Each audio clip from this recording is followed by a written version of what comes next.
On March 13, 2024, 8-year-old Lila Cassell suffered a brutal attack at the hands of her mother, Chelsea Duperon, a mother who later lied, manipulated, and failed to seek help for her child, leaving Lila to die in agony. The police arrived at Chelsea Duperon's home in Wayne, Michigan, on March 16, 2024, after receiving a call about a child in distress. When officers entered the house, they found Lila, unresponsive in her bed and wearing a diaper. She was covered in bruises, so severe that she was unrecognizable. Her face, neck, and entire body had been violently assaulted. But that was just the beginning. Lila had been suffering for days. The timeline leading up to her death is chilling. On March 13th, Chelsea Duperon attacked her daughter. The injuries were catastrophic, with blunt force trauma to Lila's head, face, and neck. But Chelsea didn't call for help. Instead, she waited 3 days while Lila's condition deteriorated. Medical experts confirmed that Lila could have survived if she had received medical care immediately. Instead, Chelsea chose to shop for diapers and supplies, all while her daughter was lying in bed, unable to move and barely conscious. It wasn't until the officers arrived that Chelsea's lies began to unravel. Initially, she told them that Lila had fallen down the stairs, but the medical examiner's report painted a different picture. Lila's injuries didn't match a fall. They were consistent with a violent beating. Chelsea's story didn't hold up.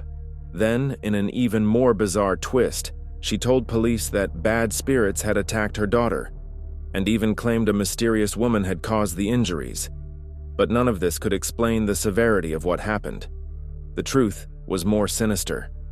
The autopsy photos, of which there were more than 200, revealed the horror Lila had endured. Her body was covered in bruises from head to toe. She had sustained injuries so severe that she was almost beyond recognition. Judge Therese Anderson, who had seen countless criminal cases, called the images the most horrific photos of an 8-year-old girl I have ever seen in my entire life. Prosecutors described it as unimaginable. Lila had been tortured, plain and simple. As the investigation continued, Chelsea's actions were scrutinized. She admitted to hitting her daughter 3 days before her death and said she didn't call for help because she thought Lila was improving. But this claim doesn't explain the severity of the injuries, nor the fact that Lila was left without any medical attention. The trauma Lila suffered wasn't just physical, it was emotional. She was alone in her final days, with no one to care for her. At her sentencing hearing on July 28, 2025, Chelsea Duperon tearfully described Lila as the most perfect baby and said she would never understand why the tragedy had happened. But no amount of tears could change the fact that her daughter had been left to die while Chelsea failed to act. The judge sentenced Chelsea to 28 to 50 years in prison for second-degree murder and child abuse. But this case doesn't end there. The timeline reveals more disturbing details. Lila's mother wasn't the only person who failed her.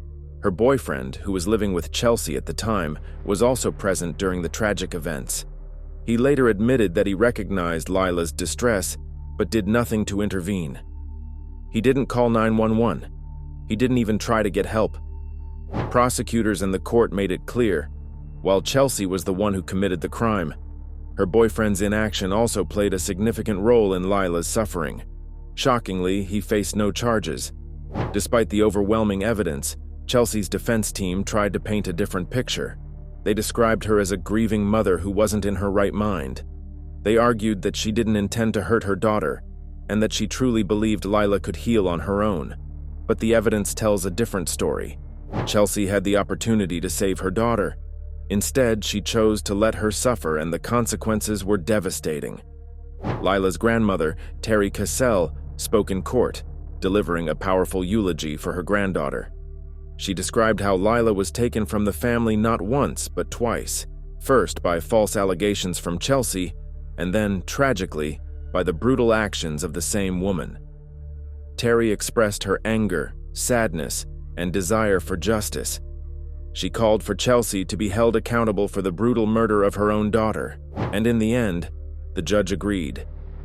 As the courtroom erupted in emotional statements, it became clear that justice had been served, but it would never bring back Lila. The horror of what she endured will haunt those who loved her forever. And for Chelsea Duperon, her fate is sealed, 28 to 50 years in prison. But the real question remains, how could anyone let this happen?